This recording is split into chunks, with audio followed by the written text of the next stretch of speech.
Welcome to the Brett Davis Podcast. Well, good evening.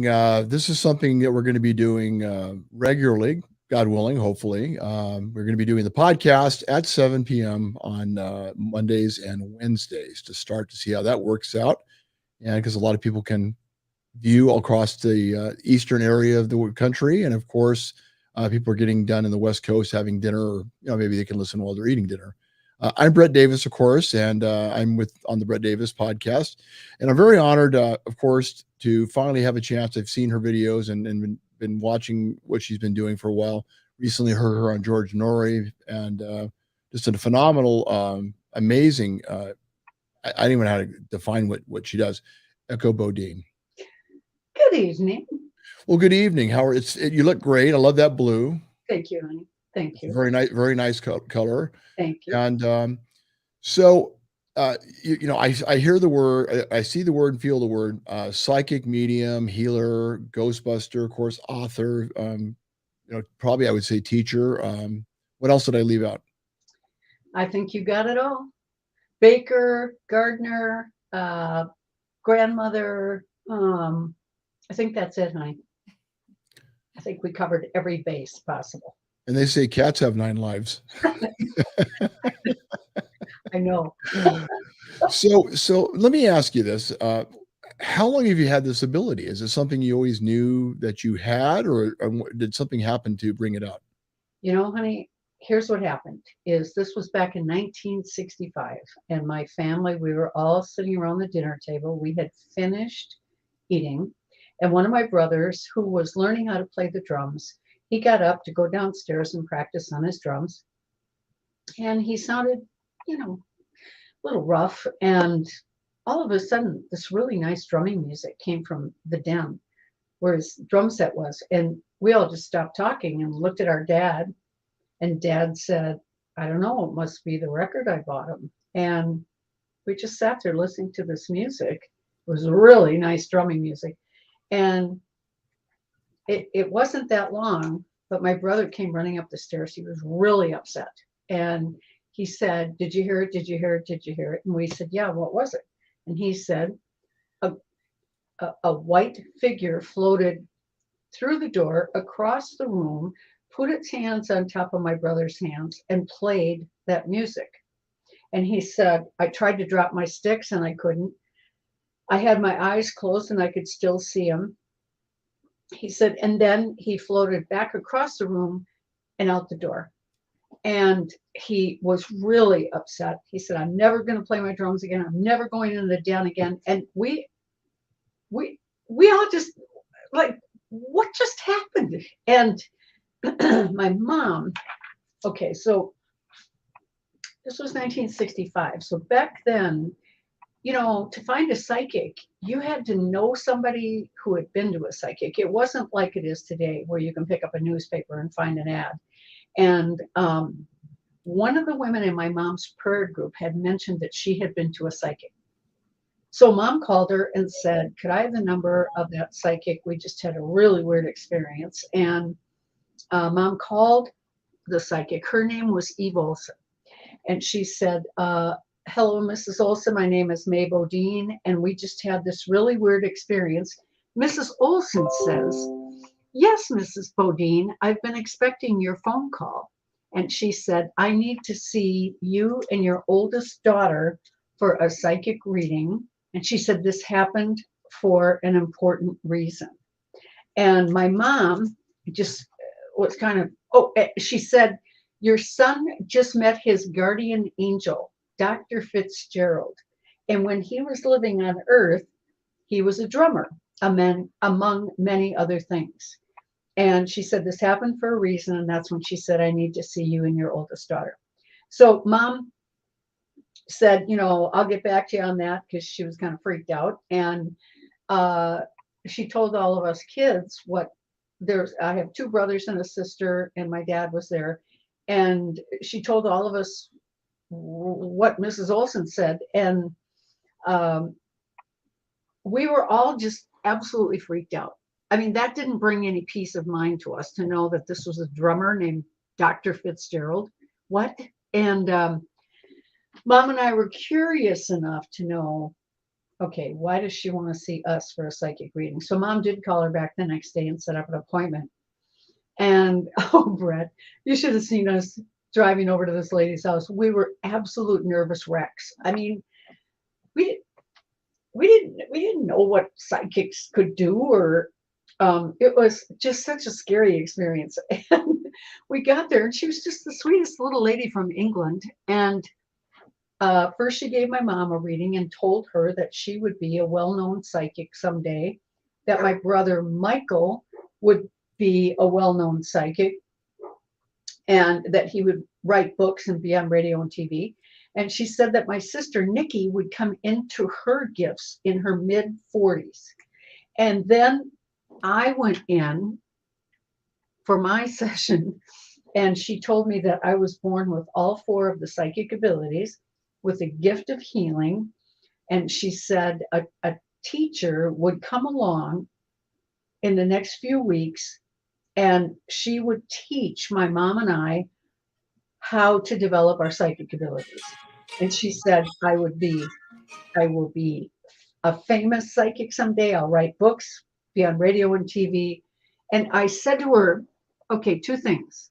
One, I don't know what you're talking about. I don't have psychic abilities. And two, I don't want any psychic abilities. I don't want to be a famous psychic. I just want to be a regular person. I want to have a nice, normal life. And she said, you can have a nice, normal life in your next life. But in this lifetime, this is what you're here to do.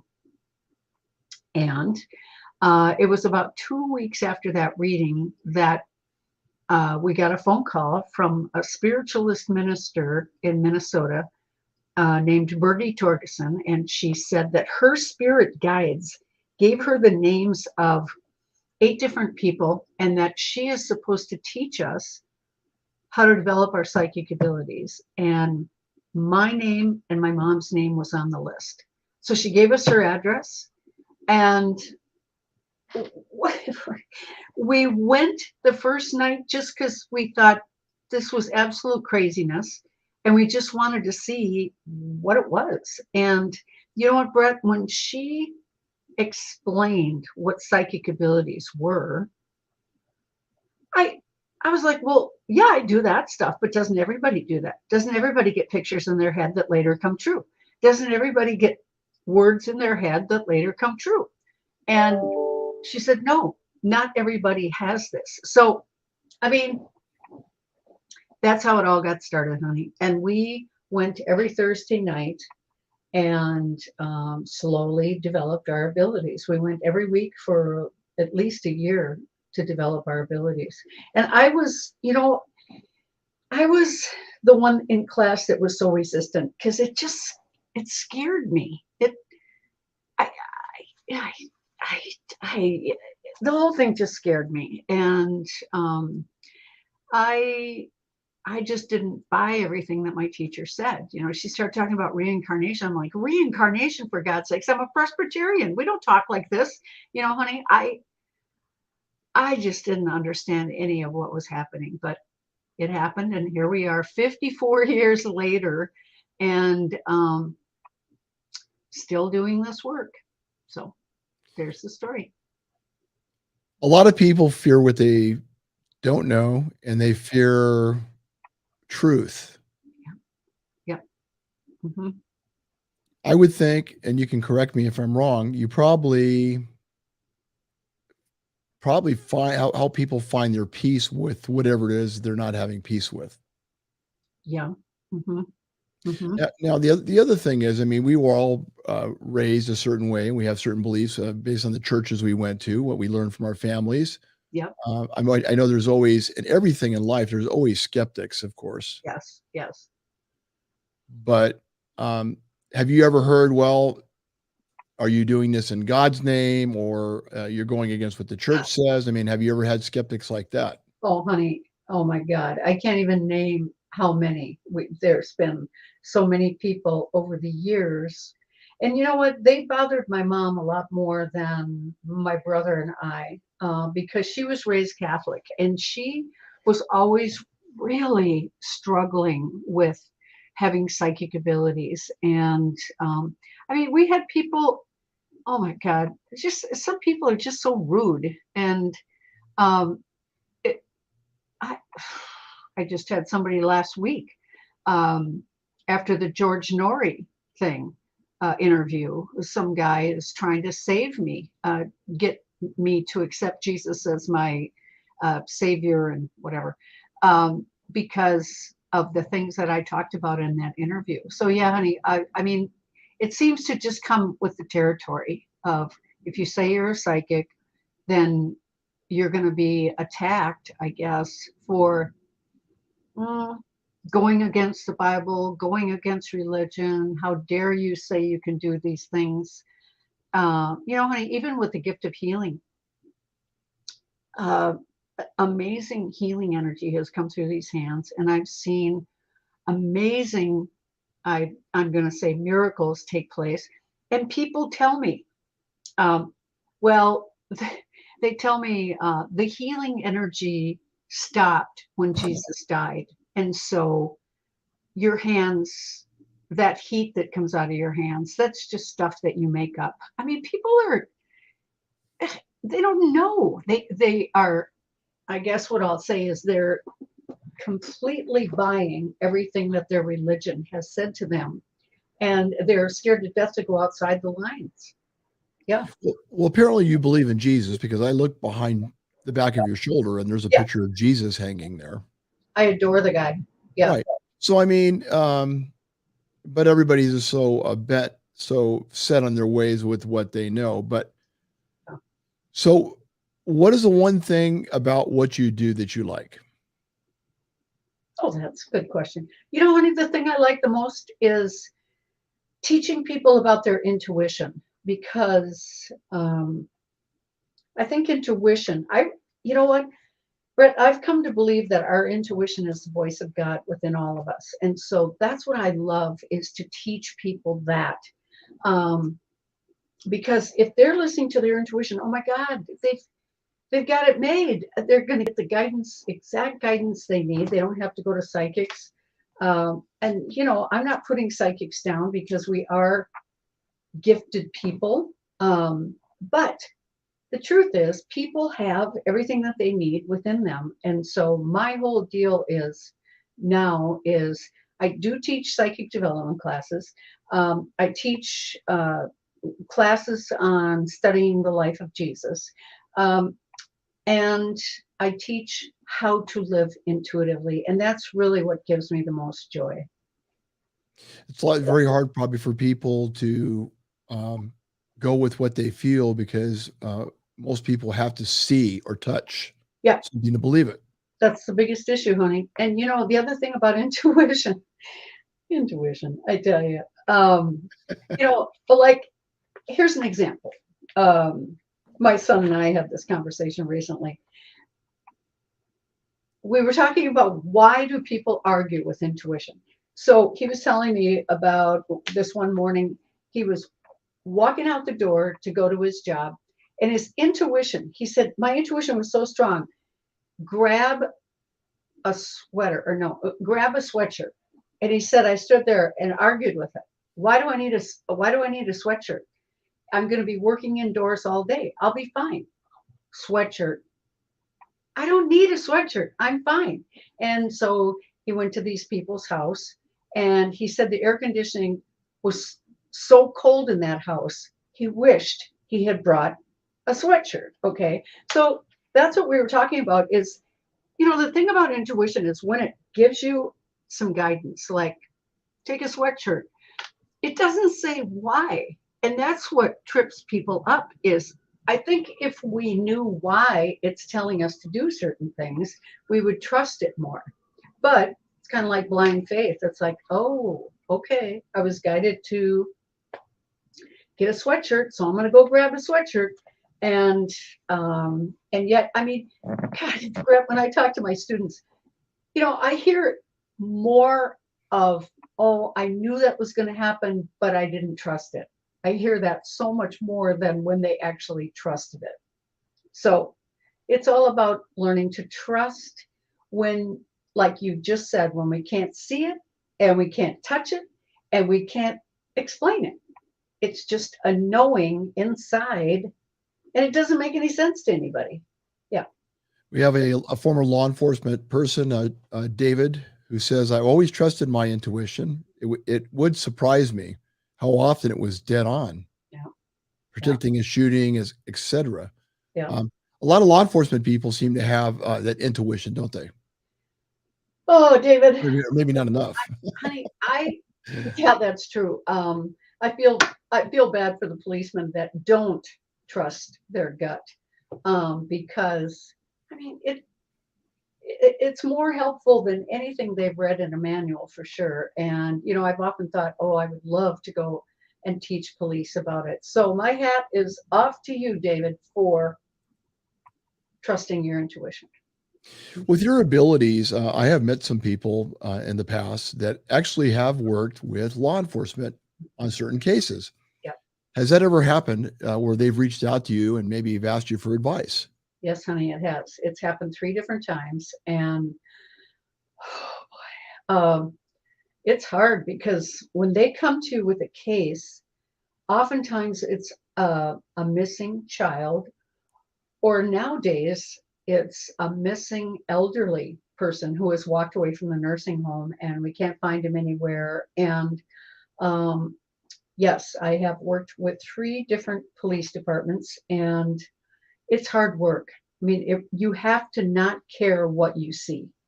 You have to just be able to give them the pictures that you get and the information that you get in your head.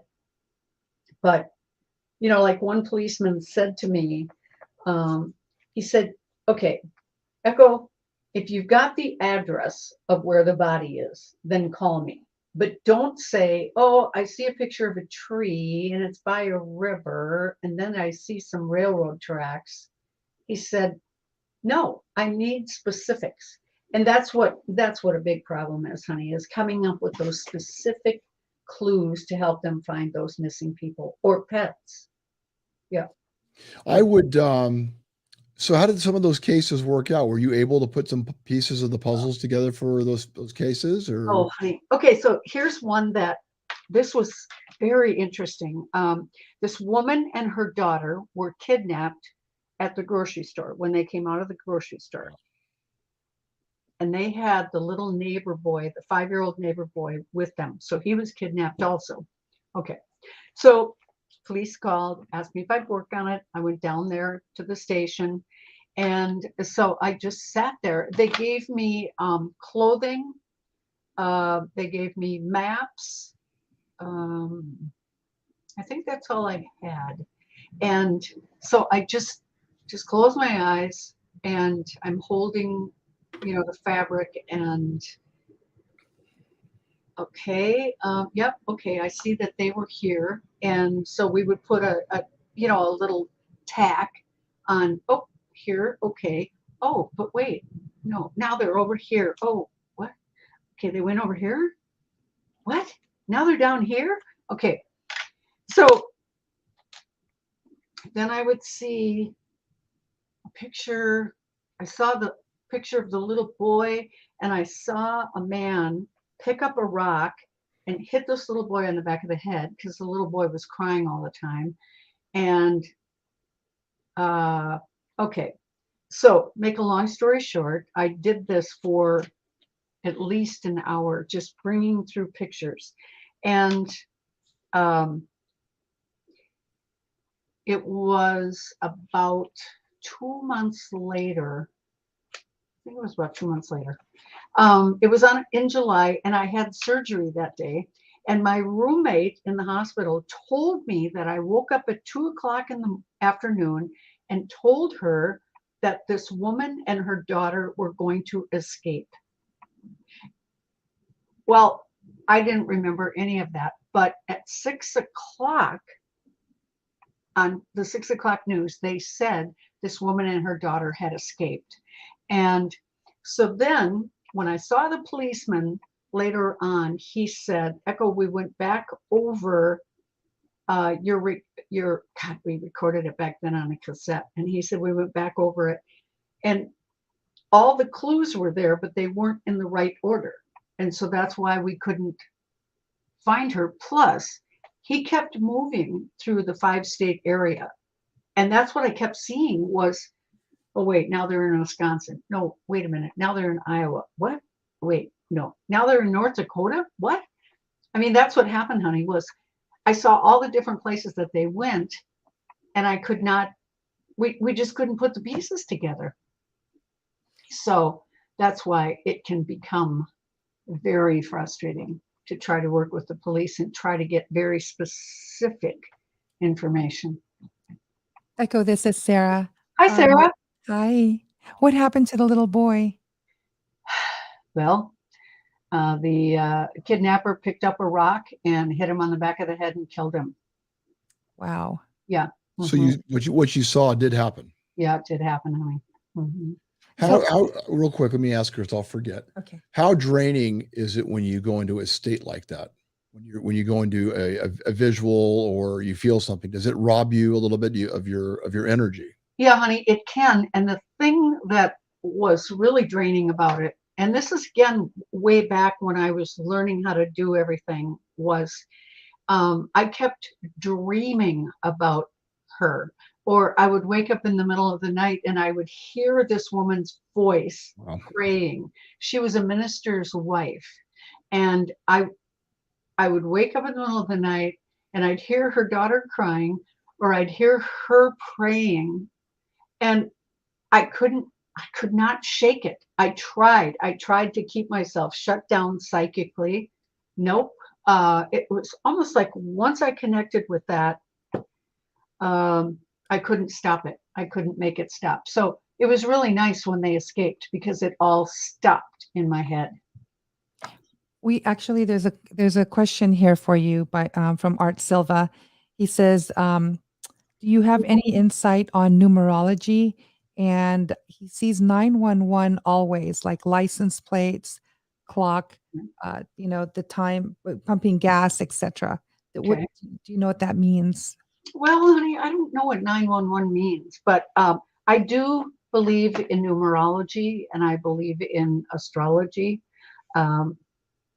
I have a friend who is, God, he's a really good numerologist, and people, you could even ask someone. Okay, so 911 would be 11, which is a master number. So it seems to me like the universe would be trying to tell this man. Could you say his name is Art? Yes. I'm sorry, I didn't write it down. Yes. I think the universe would be telling Art he should be paying attention to his gifts and just where's he at spiritually, because that is the number of a master, a spiritual master. Okay, that's to me why. But I could be wrong, honey. But yes, I do believe definitely in numerology. Now I heard you have seen ghosts, like you've actually. Yeah. You call them ghosts or do you call them spirits or both? I mean, what's the difference? Honey, okay, the souls that are still here on Earth, they've died, but they don't want to go to the other side. They're ghosts, and they have kind of a grayish aura to them, and they have a cold energy. A spirit is someone who lives on the other side, but they come and visit from time to time. They come and visit their loved ones. They don't have a gray aura. They have an aura of life, and their aura isn't cold. It's kind of like room temperature, I guess. So that's how I distinguish the difference. But other psychics call them by different names, I think.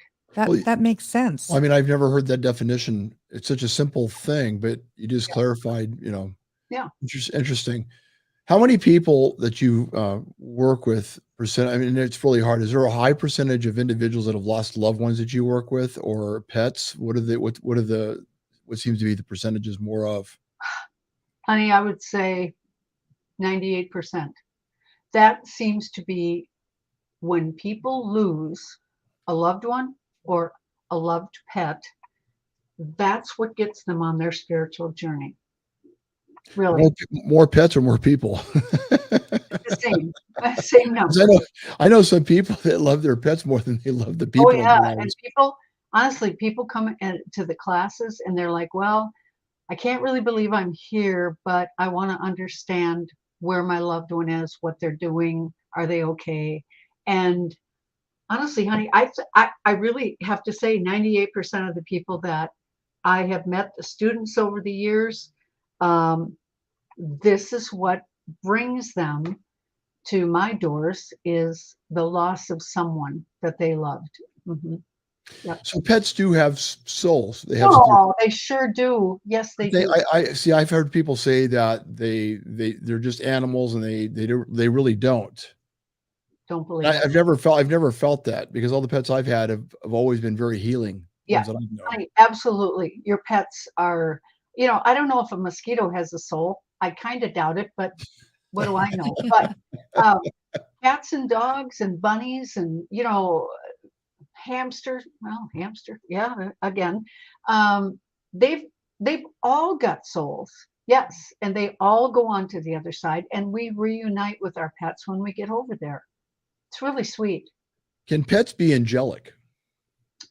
Some of them sure seem like it, don't they? I mean, is it possible that they could be guardian angels in some way? Um, Or am I putting too much into that? well, honey, I don't know if they could become a guardian angel of someone that's living because they would need to really communicate, be able to communicate with the living in their own language. So I think that they can still watch over us. And I know some clients, their dogs or cats, deceased dogs or cats, still live in the house. That's not uncommon. But I don't know if they can be. Um, I don't know if they can be uh, guardian angels. Okay. I don't know. But they're definitely healers. They definitely can heal. Yes, they are. Yes, they are. Mhm. Angelica Joyce says she loves you. Oh, thank you. Thank So you. you've made an impact and somehow something Oh, you've said. I thank also know she's very, very fond of pets. So that might be something also because Yep, she loves her pets. yep, yep. So have you seen or if when people have come to you when they've lost somebody, have you seen their loved ones in situations where they're actually their souls are leaving their bodies? Yes, I have. I've been, Can we hear a couple of those? honey. You know what? You'd be surprised at people dying. Um, Gosh, because it isn't the same for everybody. So I remember a family had asked me to come to the hospital and do healings on their father because they didn't want him to die.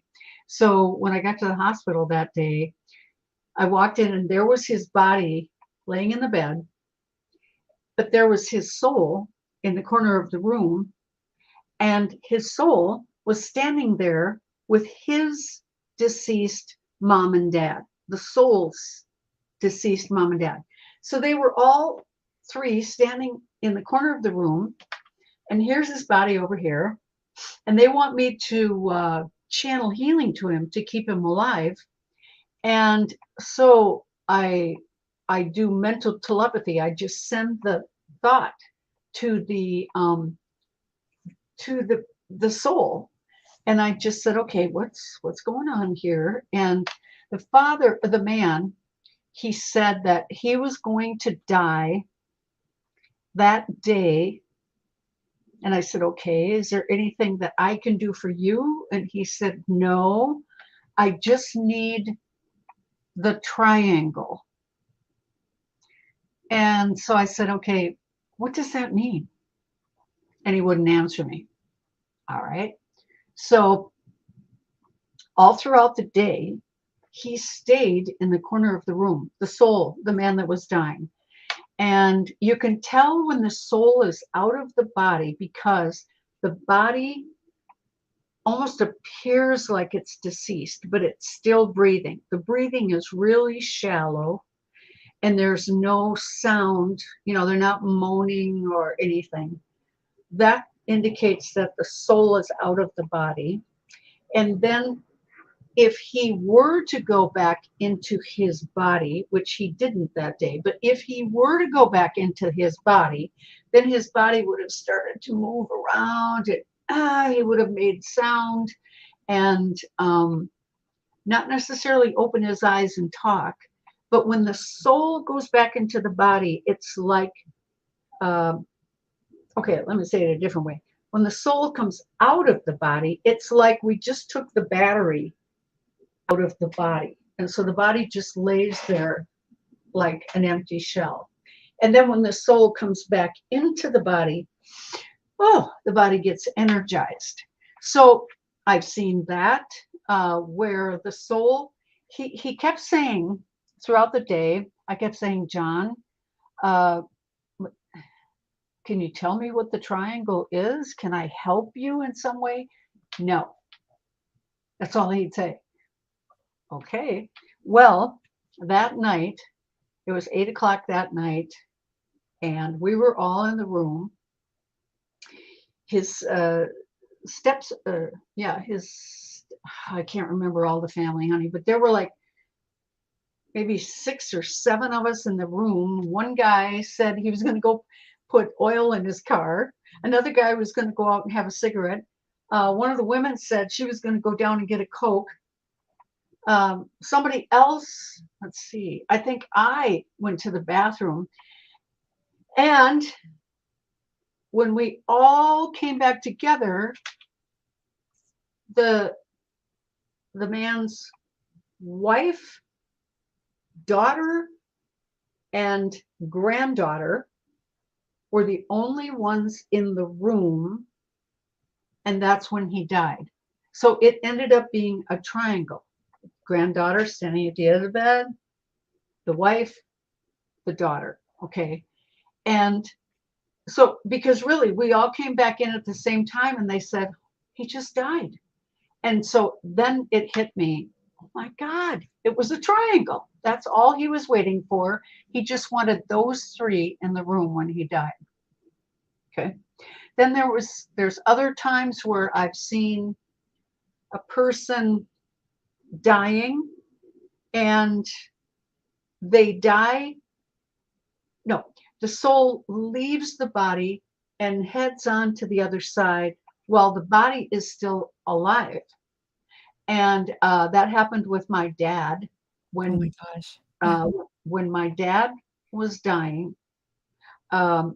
We asked the nurse, we said, we were really hungry. Would it be okay if we go down to the cafeteria? And she said, yeah, he's got at least another day or so.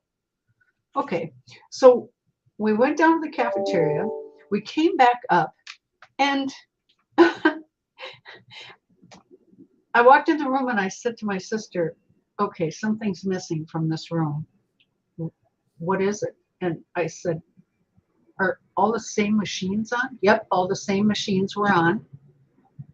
I said, can you feel it? She goes, yeah, there is something missing in here.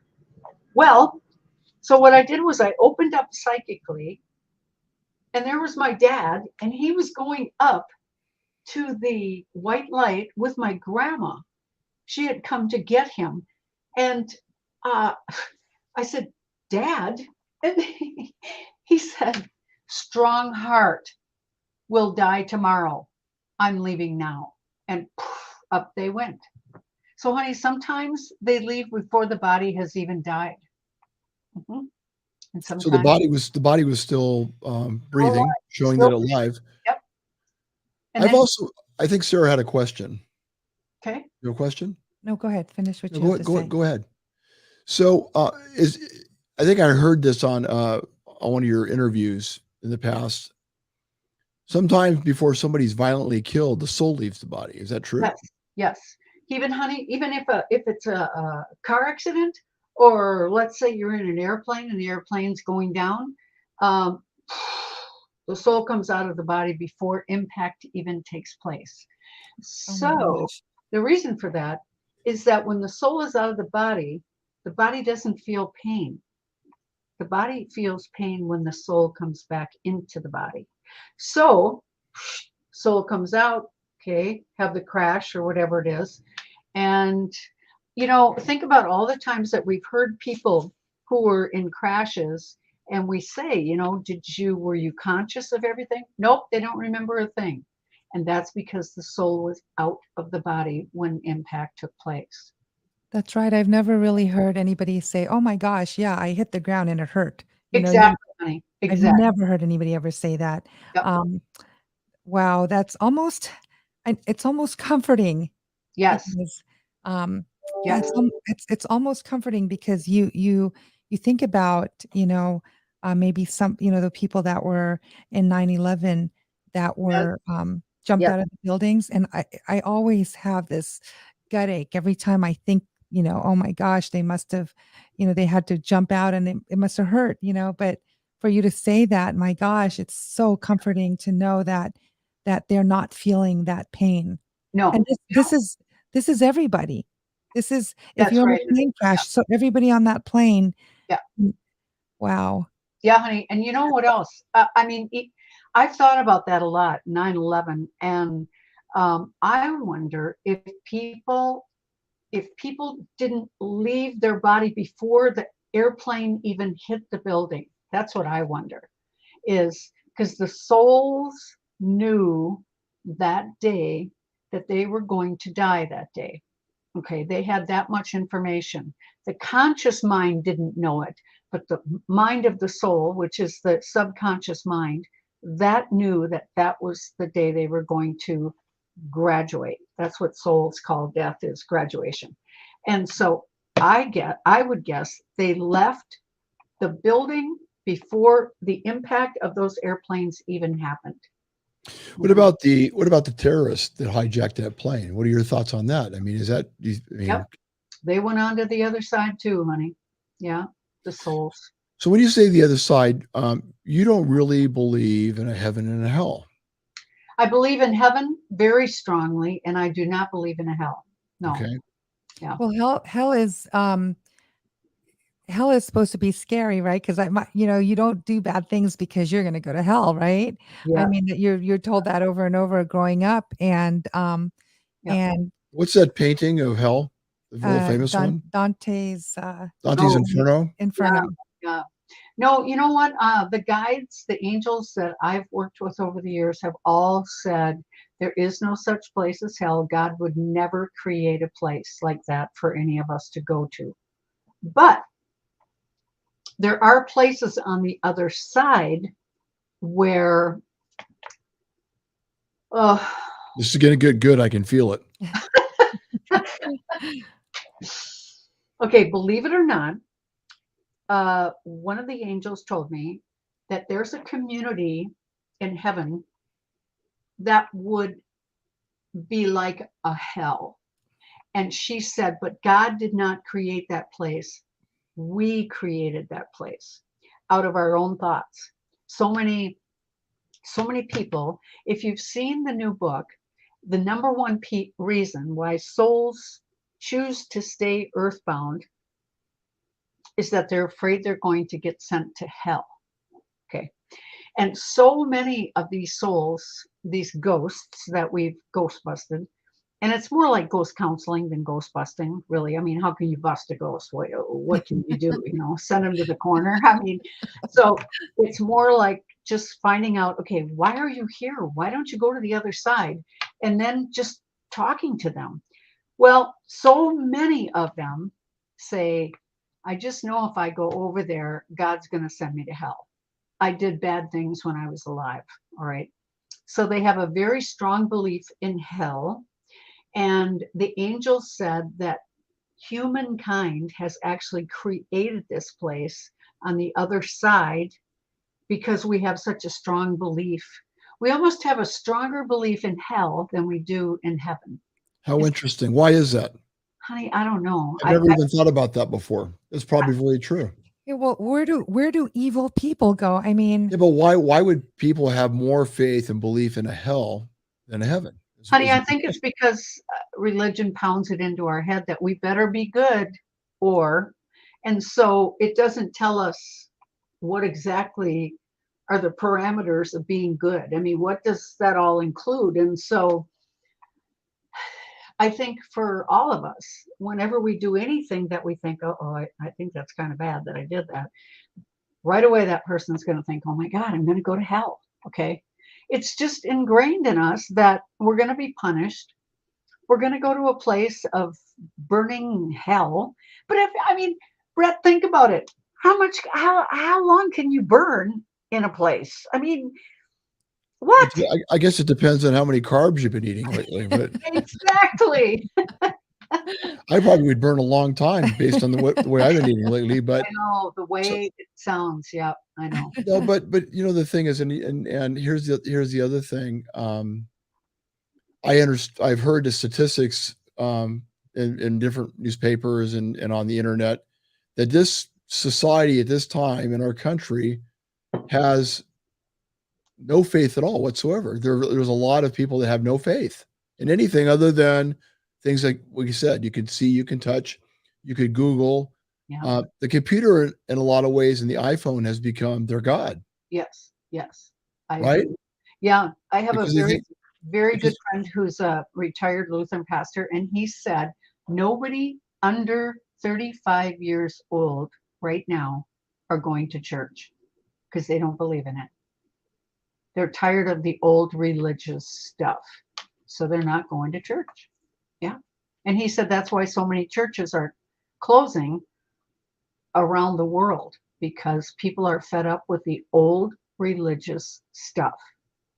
Mhm. well, then the other thing is too, and I have a faith in God, and I go to church. Sarah and I both go, and my kids.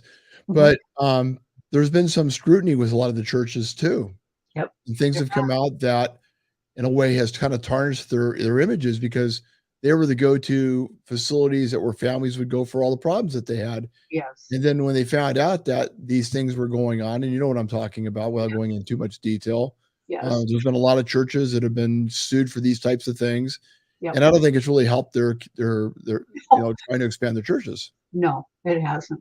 No. Mm-mm. You But know, the other thing is that's man. I mean, we're human beings, and so human beings are at fault all the time. I mean, we're not perfect. I know, sweetie. I went to my niece had a baby, and so I went to that baptism.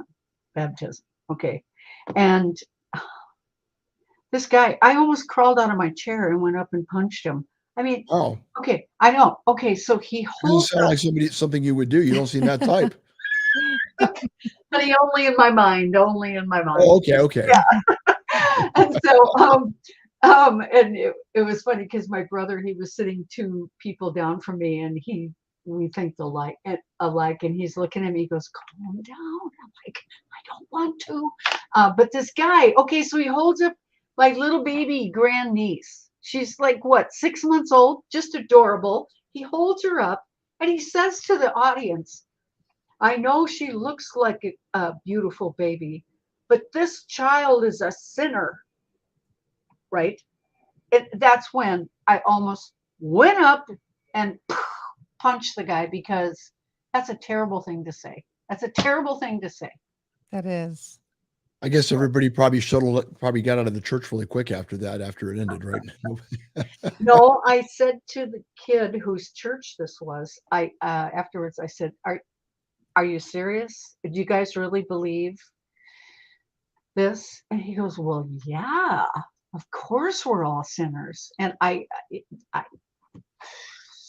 okay, so are we children of God or are we sinners? Make up your frickin' minds. That's my thing. And the Stop. word was fricking. Definitely fricking. I'm sure it was. You're not on radio, so you're on podcast. So I just wanted to clarify. Well, I'm trying to really keep it clean here. I know you are. I mean, I find you to be very enchanting and real. So, Thank you. do you have a question? I do. Do you remember that movie, I See Dead People Walking with that little Yeah. boy? Oh, Yes, honey. Sixth Sense. yes. Yes. How, I mean, is that possible? Is that how you see them? How do you see the ghost? How do you see? You know what, Sarah? That's a really good question, honey, Good because question. that was a different kind of experience for me. Okay, I learned something. every time I see a ghost, okay, they're a soul of a person who chooses not to go on to the other side. They're dressed in regular clothes, a t-shirt, blue jeans, maybe they have on a dress. They, they look just normal to me. All right.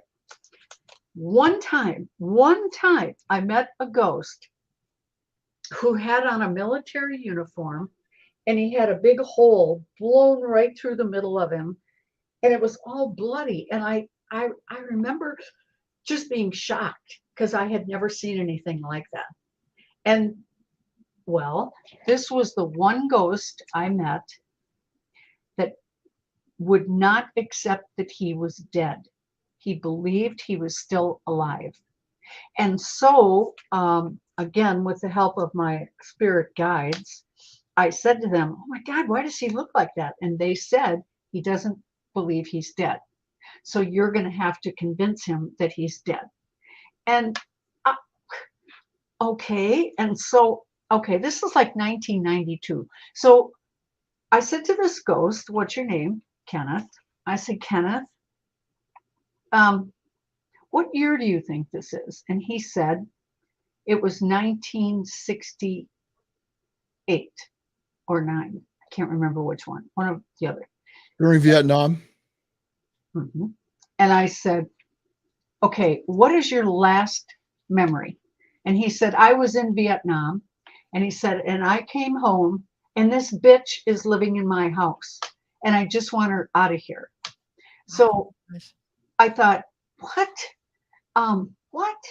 And so again, I said, "Okay, what year do you think this is?" And he said, I'll just choose 1960. And I said, "And your last memory is Vietnam?" And he said, "Yeah."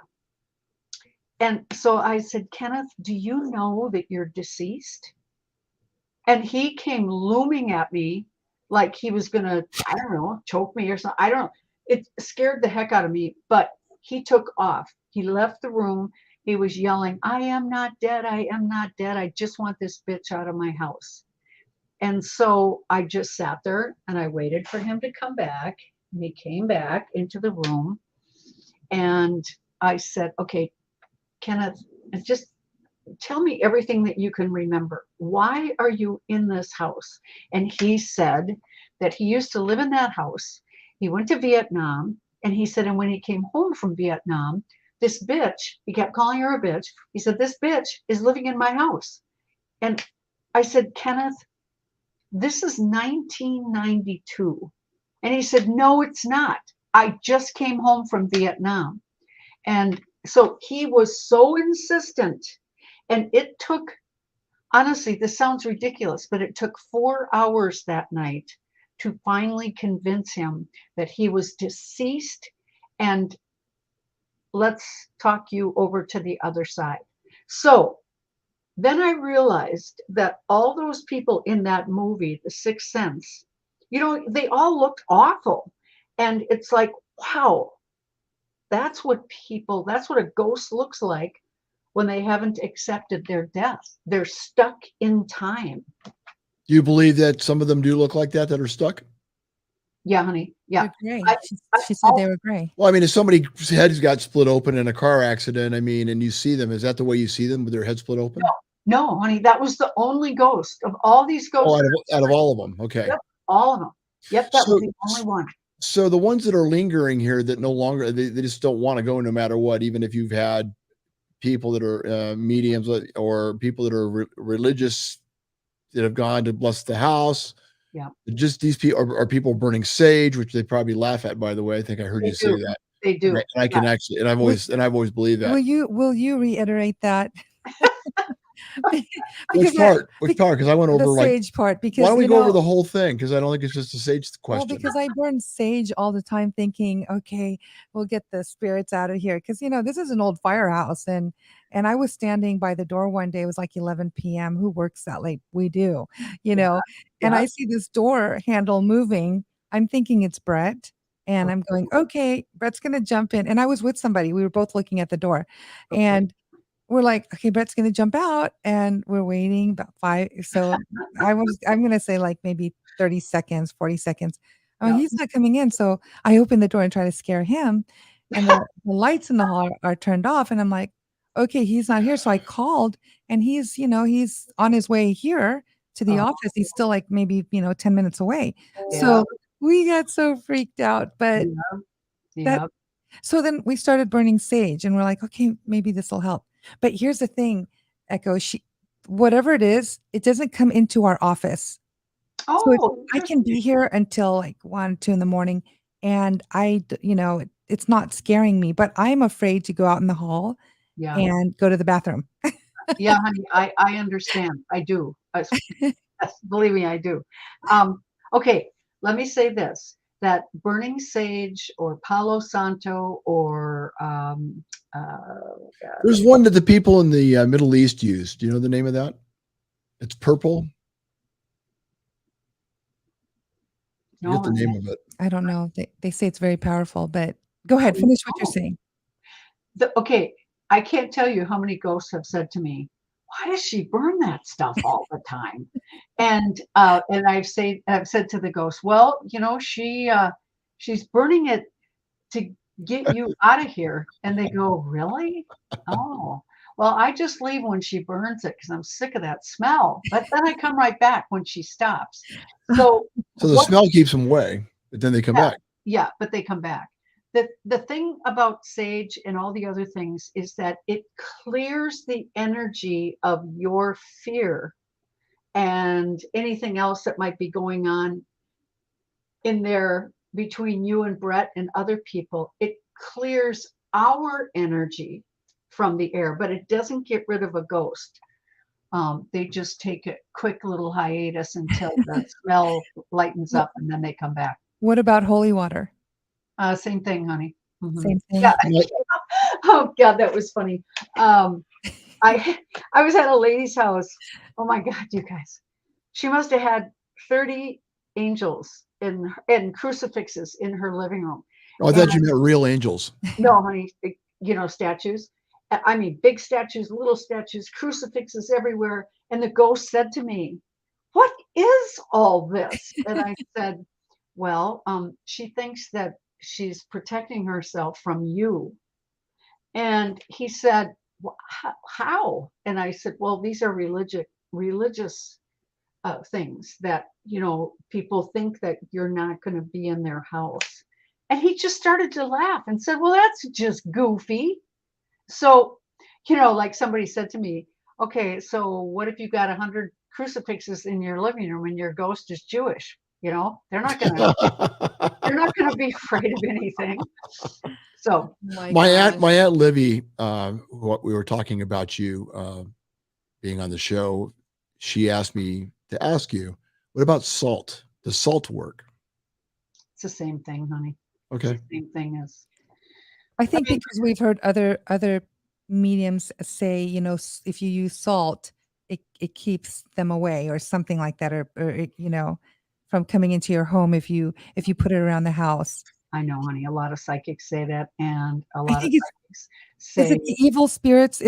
I think it was the evil spirits they were saying that keeps it out. But here's the question with that kind of goes with that. Um, People believe that Evil there spirits. are demons uh, and like demonic, because you hear these stories and there are demonic things happening in their homes. And you ever watch those shows on TV where they go in as a group, they're videotaping, and then they're like, okay, this person experiences scratching on their back and I think lifting their bodies lift up in the air or something like that. I mean, would that be a demonic, possession, or is that demons okay, living in the house or bad spirit? Or not bad spirits, but bad ghosts? okay. So here's the deal. Um,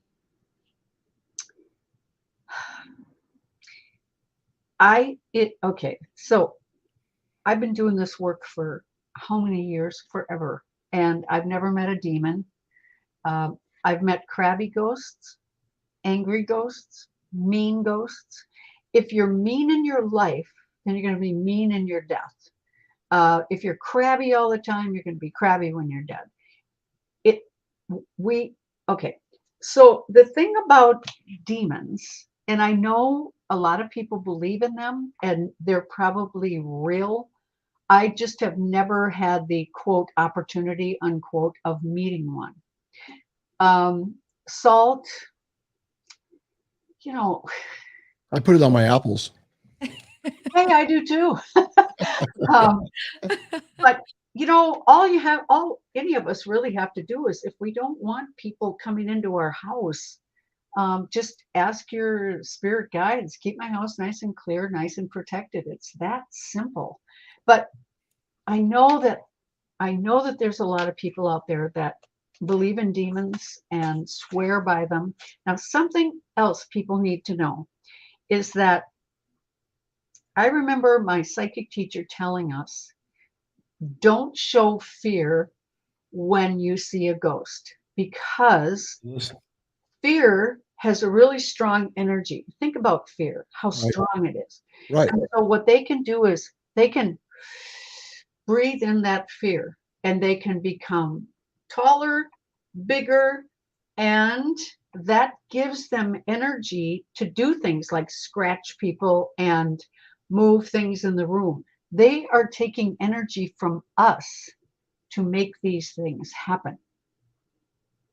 Is that energy? Is that energy adrenaline, or what kind of energy is it that they're taking? Whatever fear is, honey, whatever fear is, it's that energy that they're taking from people. Yeah. And it makes them bigger and stronger. And so, I mean, there could easily be people, souls out there who want to be demons. They've always thought it would be really cool to be a demon. And so they can make themselves look like a demon and they can do things to harm people. But the bottom line is they're souls. They are a soul. Can we have this person pipe in, or do we need to just? I'm going to have her call in. Okay. So if that's the case, where does exorcism come from then? What is that all about? Honey, you know what that is because my brother and I have ended up doing a few exorcisms. And really what you're doing is, okay, so first of all, what is exorcism? It's a soul that has entered someone's body and they are possessing that body. Now, usually the person is an alcoholic, a drug addict, or someone severely depressed. You're talking about the person that's getting possessed? Yeah, honey. Yeah. So And- their body's weak from these addictions. Well, you know what? Their attitude is, I don't care. Take my body. I hate my body. I hate my life. And so their soul might leave a lot, and that leaves their body open. And so an alcoholic soul might come into their body, a drug addict soul, they want to get high again, or somebody that's severely depressed, they might be possessed by a suicide soul. Okay. The suicide soul just wants to get in somebody's body again. They want Really? to feel, they want to feel what it feels like. Okay. Okay, now I just completely forgot the question. What did you ask me, honey? What's exorcism all about? Why is it actually an evil spirit, or is it? I mean, is it the devil? I mean, No, honey, it's not the devil, but it's a soul that again was either an alcoholic when they died from alcoholism, they died from drugs, or they died from suicide, and they want to get back into a body. And usually the alcoholic, they just want to go get high again. The same with the drug addict. And what we learned, our guides taught us how to do this, is it's like I put my hands on the person's shoulder and I start sending healing into the body. And then my brother comes up in front of the person, and you can actually pull on that soul's energy, and we pull the soul out of the body. And that's what an exorcism is. Okay. Wow. Yeah. You're getting rid of that. You're getting that soul out of there. But then that's why, and then I just keep filling that person up with healing energy so that nobody can come back in. See? Do they come back sometimes? Yeah, they do sometimes. You know why, honey? Because sometimes people want them back and they call them back mentally. Oh, I miss you. Oh, I wish you'd come back. Oh, blah, blah. And yeah, they do come back. Mhm. So I do have a question. Um, well, actually, ask this. Cynthia has a question. Let me go with Cynthia real quick. How do you keep others' energy from invading you when it's strong? When what is strong? Their energy.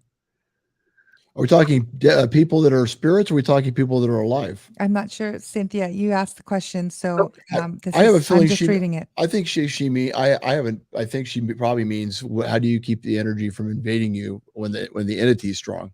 That's the way I'm thinking it. But if I'm not, Cynthia, Okay. let me know. You know, honey, they're not going to be that strong unless you give them your fear energy, unless you give them energy. Honestly, my teacher, when she taught us that, you know, Echo, if you see a ghost, don't get fearful, say the Lord's Prayer, say whatever prayer brings you calmness. Okay.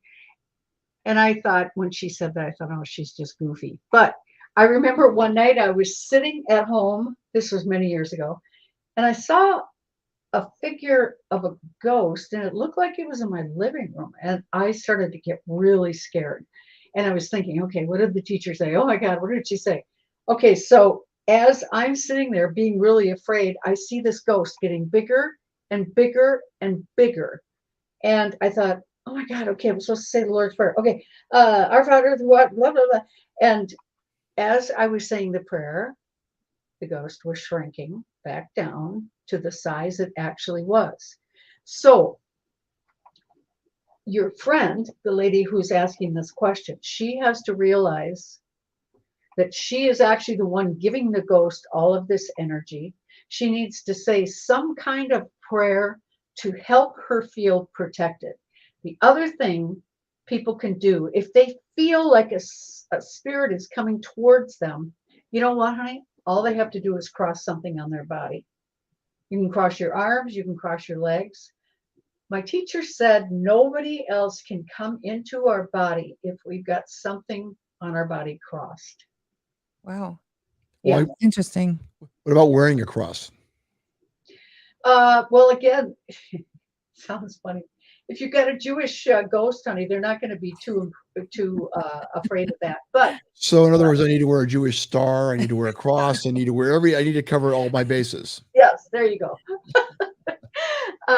You're hilarious. I love it though. It's makes sense. Can I ask one more question? You don't Somebody have to asked me. ask. You're the boss.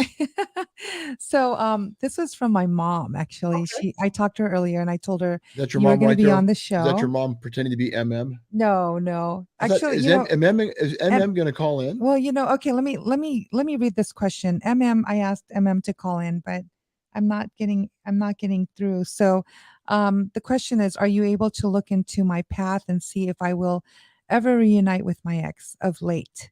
I think about him a lot. Oh, when I do these interviews, I Your do mom not. said this?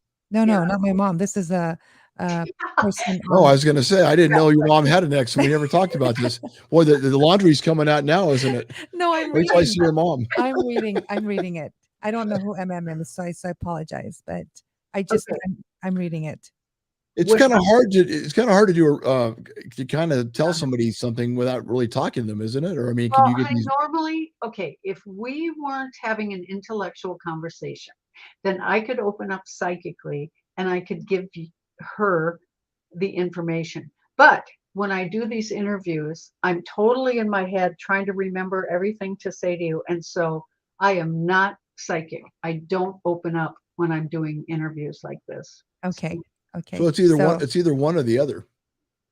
Yeah, pretty much, honey. I know my brother. Oh my God, my my brother can talk and he can give readings and then he talks some more and he gives readings some more. It's like, oh my God, I don't know how he does it, but So everybody's different. yeah, they are. Yeah, yeah. So, okay, so my mom says to me, she tells me a story. She says that when she was younger, when her and my father first, were married, um, they got into a really big argument, and I guess he pushed her, and she was really upset with him, and he left and he went and played pool. And so she sat at home, and she's like, and she started talking to her grandfather, who is, has long passed. And Yes. she says, Grandpa, you told me that nobody would ever, you'd never let anybody hurt me or push me around, or, and she says, I wish you were here. And so a little later that evening, of course, they made up, my mom and my dad. Yeah. And she said, and she had me at that time, she laid me in the middle of the bed, and my father was asleep already. And she sat down on the edge of the bed and put the covers on. As soon as she put the covers on, she said it was so loud, like right next to her on the left side where her little table is and her little chair. She said her grandfather lifted the chair, pushed it, like picked it up and dropped it. And all she can hear is him saying, Madre mia, like, and she said, I don't even, she goes, I don't even know how to, how to say it, but it was his voice, and it was deep, and it was angry. Do they get angry when you call upon them?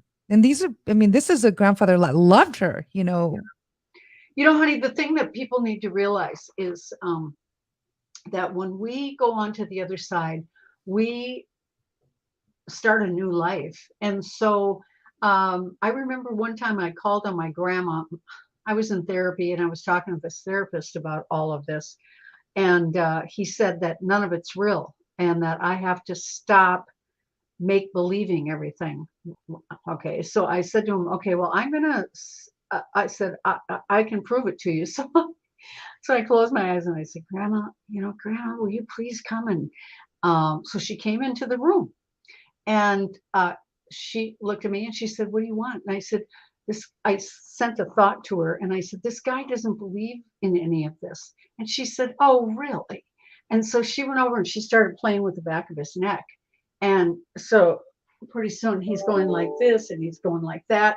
And he said, okay, stop, just stop.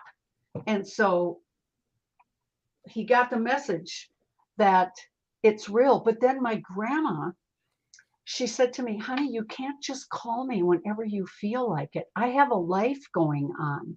And I was so shocked by that, because I had never really thought about what do people do in heaven. I just figured that they're probably just hanging out waiting for us. And that was really good for me to hear that. She said, just because you call me doesn't mean I can come.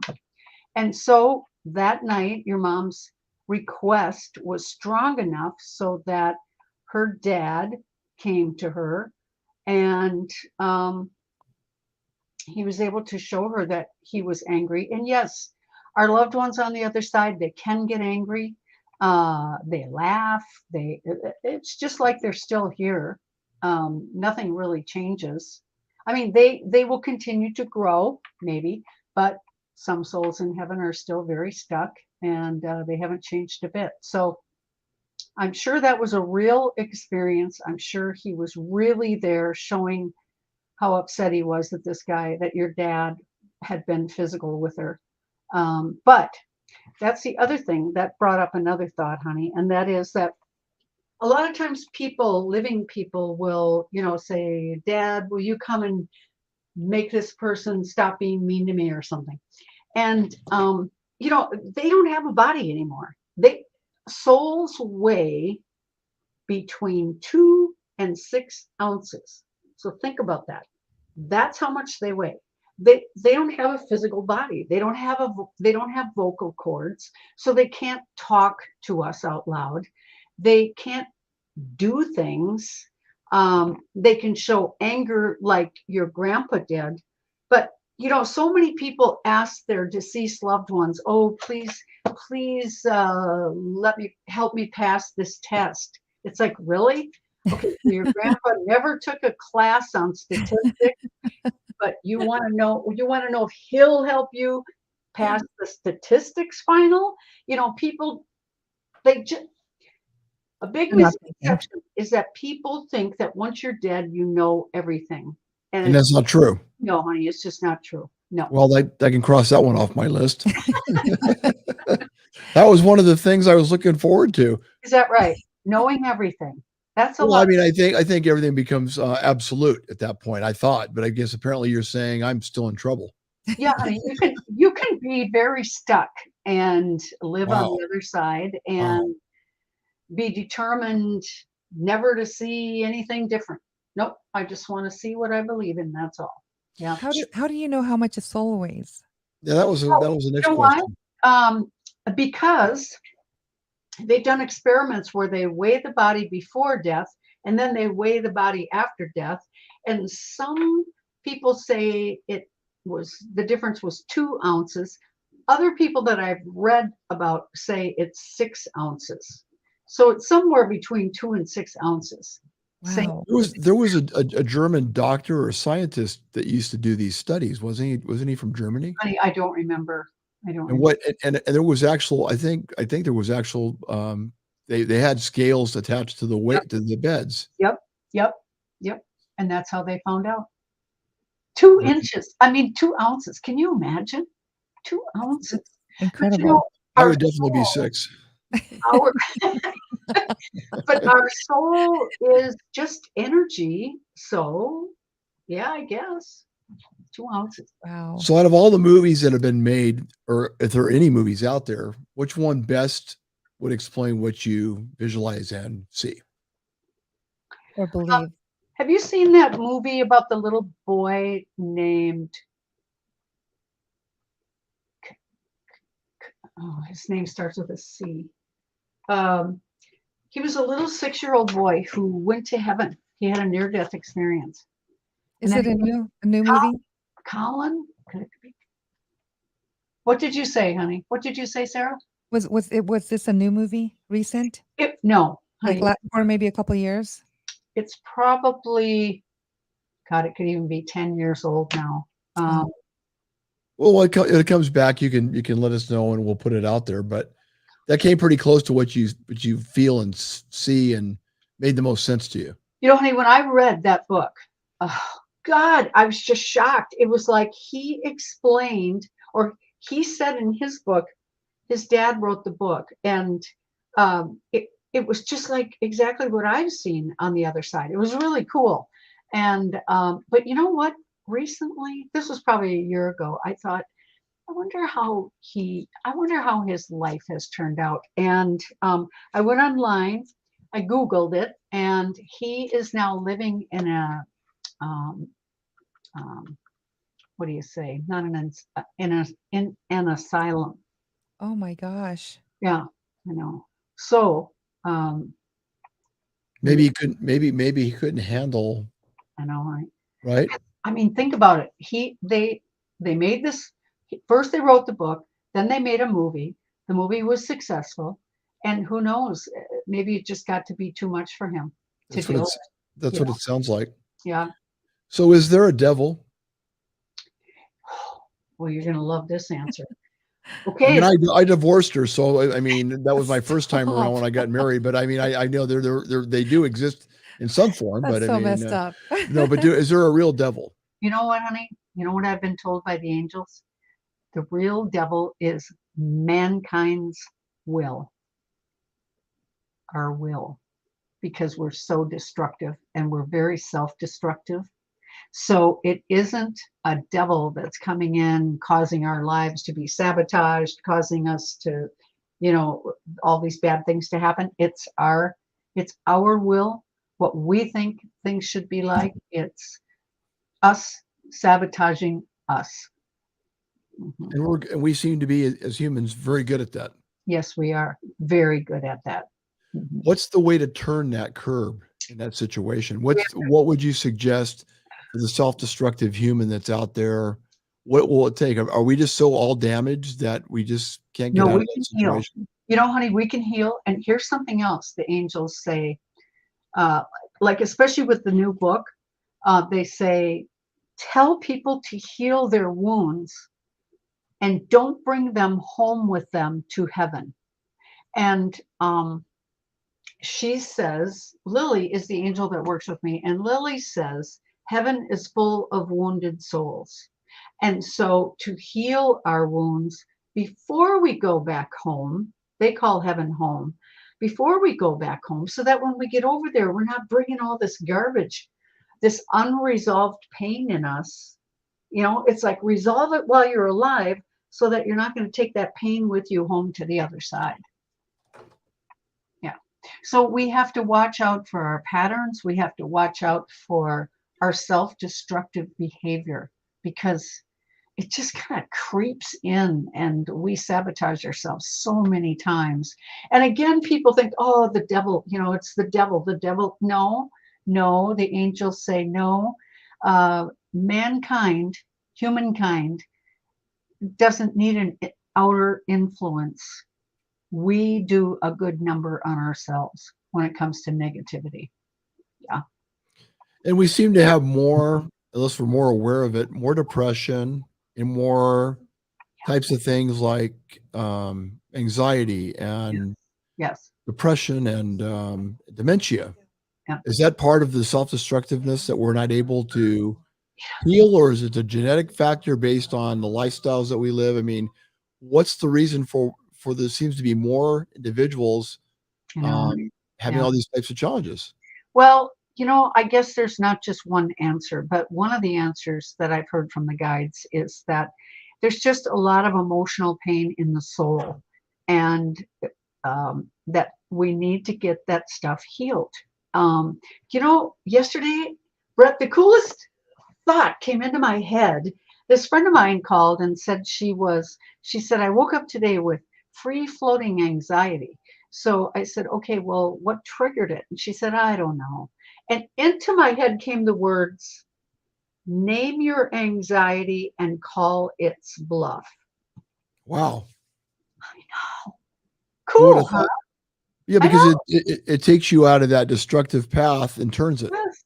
Yes. It's so cool. I mean, Right.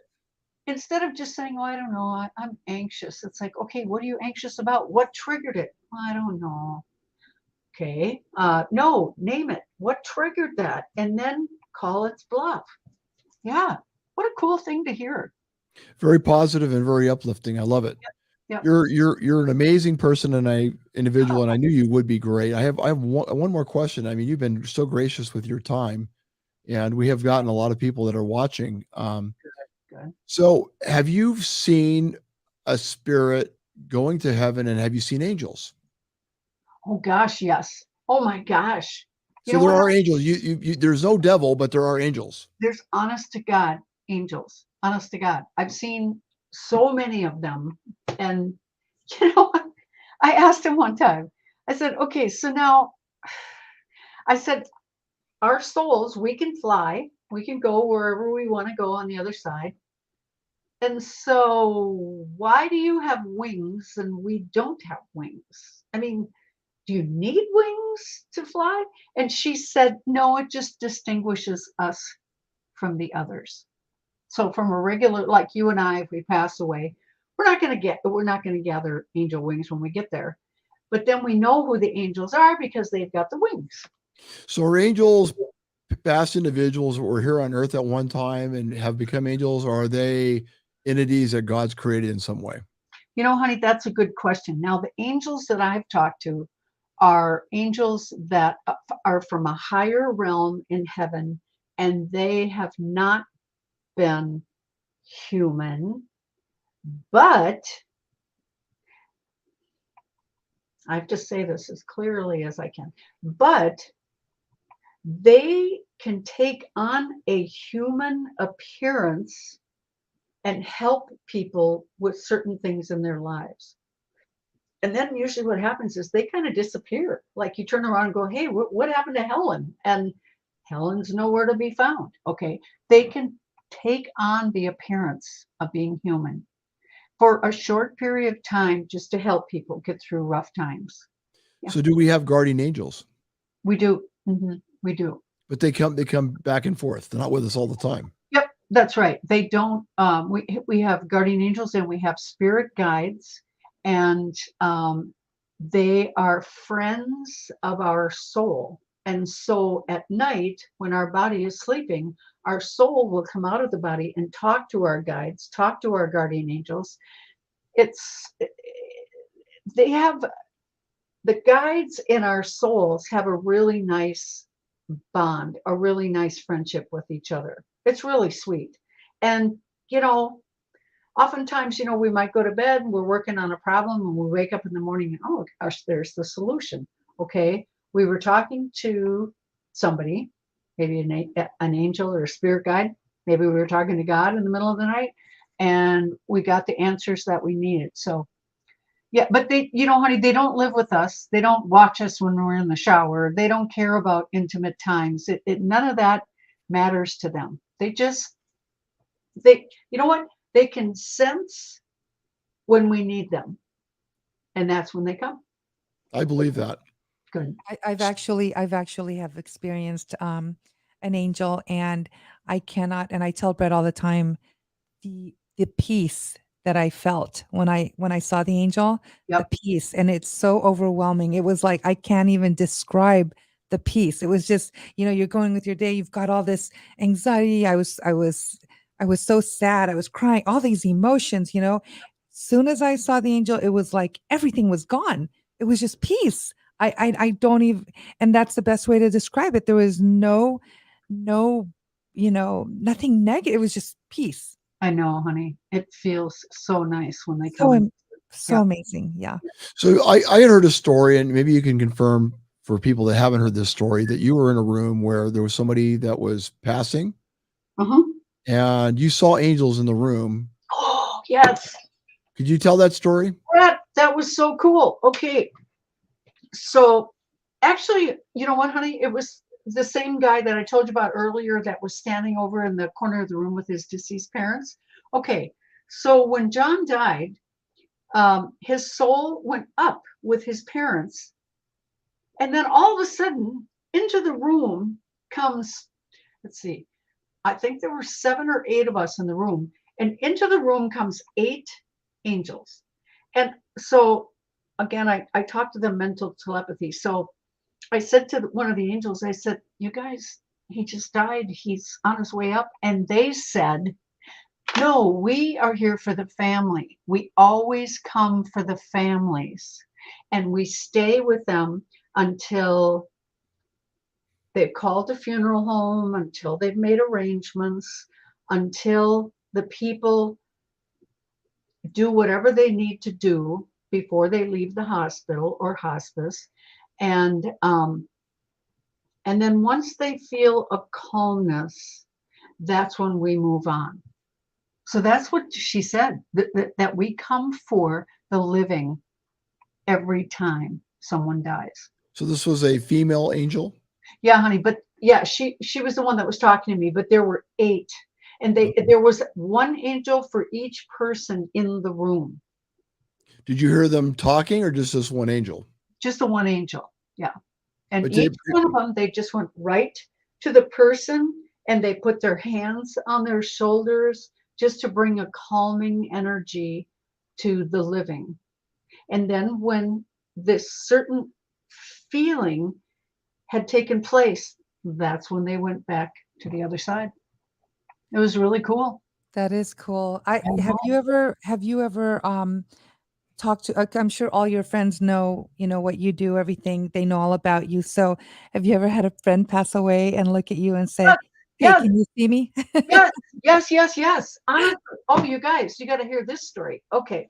So a friend of mine passed away, I'd say 2 months ago.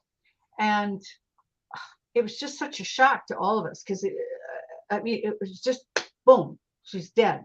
And so I opened up and I checked, how are you? And there she was. She hadn't gone over to the other side yet. And she said, oh my God, I'm kind of in shock. Wow, I can't believe I'm not in my body anymore. And she said, don't worry, I know where to go, but I just need to get my bearings here. And I said, okay. And then she said, no. So I left her alone. Then the next day I checked in on her and she said, Echo, I always thought the best way I wanted to die, I wanted it to be quick, like in my sleep or something. And she said, but you know what? Now that I've had it like that, I'm not so sure it's such a good idea, because she said, at first I thought, am I dreaming? Is this really real? What's going on here? Why isn't anybody talking to me? And she said, it's taken me like a good solid 24 hours just to realize this isn't a dream. I'm deceased. My body's deceased. And so then she told me she was going on to the other side. She just wanted to check and see if her husband was okay. And she went on to the other side. And then she kind of disappeared for a couple of days. Then I checked in on her about the third day, and I just said, how are you doing? And she said, boy, this is really something. And she said, it's taken me 2 days to slough off earth energy. And she said, wow, that energy there on earth is really heavy. And she said, but I've been working on it. I've sloughed off earth's energy and I feel so free. And okay, I said, wow, that's really cool to know. Okay, then she disappeared again. Okay, then the day before her funeral, and I wasn't able to go to her funeral because I had something going on right at the time of her funeral, but I was on my recumbent bike the night before, and she appears to me in front while I'm riding my bike, and she says, would you grab a piece of paper and a pen? I want to say some things at my funeral. Sure. So I found a piece of paper and a pen, and I said, okay, give it to me. And so I just wrote down everything that she said. I came in here, I typed it up, and I sent it to a friend of ours who was going to go to the funeral. And he told me afterwards, he said, everybody knew that came right from her, because it was her words, not mine. Everything was from her. And he said everybody felt really comforted by her words. And she thanked everybody. She was so grateful to people that have helped her husband get through this time, because, you know, they had so many plans. And she said, boy, you really have to shift the way you're thinking when this kind of thing happens. Oh. And, you know, I mean, you guys, I've never really thought about all of that. So it's been good for me to just learn. I've had 3 friends die in the last year, and I'm learning from each one of them. It's been really cool. So when you're trying to sleep at night, do you hear a lot of different voices? Do you see a lot of different people? How are you able to block that out? Okay, so honey, what I do is make sure my third eye is completely closed, so I am not psychic at all. And I have told my guides, keep everybody out of my house and out of my room. I don't want to be bothered. And so I'm not. I don't even think about it really when I go to bed. It's me and my cat. And I just think about her. And that's about it, honey. I'll read a book or something and go to sleep. So we can talk to our spirit guides, are they angels or are they spirit guides? They're What are they? different. They're different. Yeah, they're different. Spirit guides are more like people who have lived on Earth and they've died and now they live on the other side, but you are their job. Kind of, that's how it works, is they help you through your life. And then guardian angels, they're just of a higher nature. And you know, who determines who gets what? I don't really know. I don't know. But again, your soul knows your guides and your guardian angels, just like they know your best friend. I mean, they're just that tight. Yeah. What would you tell? We'll wrap it up. I'm sorry I've kept you so long. I didn't think we were going to talk this long. That's okay. What would you tell people that fear death? Oh my God.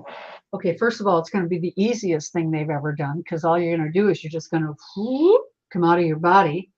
And heaven is probably the most gorgeous place you will ever see. It's, oh God, it's so cool over there. It's like Earth to the max. As far as beauty, as far as you can go fishing over there if you want. You can golf every day. You can do whatever you want. You don't have to work at a job. The good news is we don't have to worry about money anymore. So you can do whatever you want. I mean, there's no pressure on the other side. Um, Fearing death is probably the biggest waste of energy ever. That's what I can tell people. I appreciate you being on our show. Thank you. Echo, thank you so much. You're very welcome. You have enlightened me. I'm sure you've enlightened everybody else too, but I my hope so. gosh, you've put so many of my fears, and Oh, good. you've helped me put it aside tonight. Good, Thank honey. you. Good. Okay. Do you have any events coming up that you want to share with the audience, or we have your book information on there? Okay, thank you for doing that. Of course. You know, honey, they can go to my website, which is echobodine.com, and I've got classes that I teach on Zoom. They can do that. Other than that, you know, everything's on Zoom these days, or like your thing, streamyard.com. Mhm. So, yeah, everybody in the whole world, they can. It's been fun. That's the fun part about Zoom is you get students from Germany and Italy and France and God, It's amazing. It's an amazing time to be alive. it is.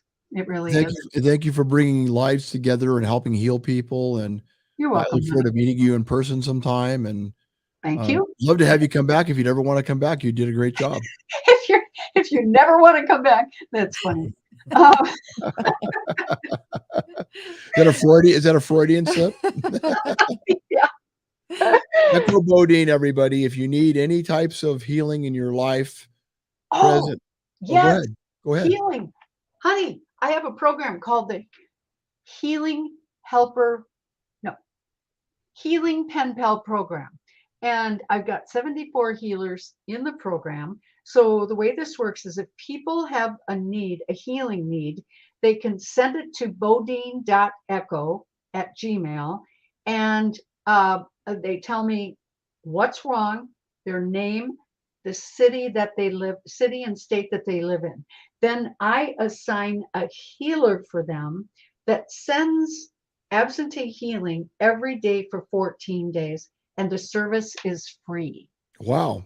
Yeah. Wow. Yeah. Wow. Yeah. Amazing. Well, Good. I'm going to go through your website and I'm going to look through things, and we meet a lot of people, and I think you're an amazing person for them to meet, and there's a lot of people that are suffering in different ways right now. I know, honey. I know. Thank you so much for having me on tonight. No, thank you. And I want to thank my sponsors because we were able to pay the electricity bill because of them. Good. Attorney King, of course, I'm wearing his hat, and one of the best guys in the world. Highly recommend Attorney King. He's phenomenal. Cody Martinez with Sequan Casino and Resort. Beautiful place. Very, very energetic place. If you're ever in San Diego, Echo, I'd like to take you to some areas where there's some Indian burial grounds and things that are very interesting to go to.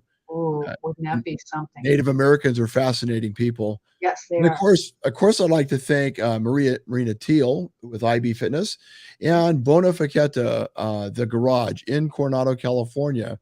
I highly recommend everybody check Echo Bedine's website out. Thank you. And thank you so much for being on the show. Oh, you're so welcome. Good night, everybody. You take care of yourself. Good night, Echo. Thank you. Echo Bodine. Everybody take care. Yippee-ki-yay, and we'll see you soon.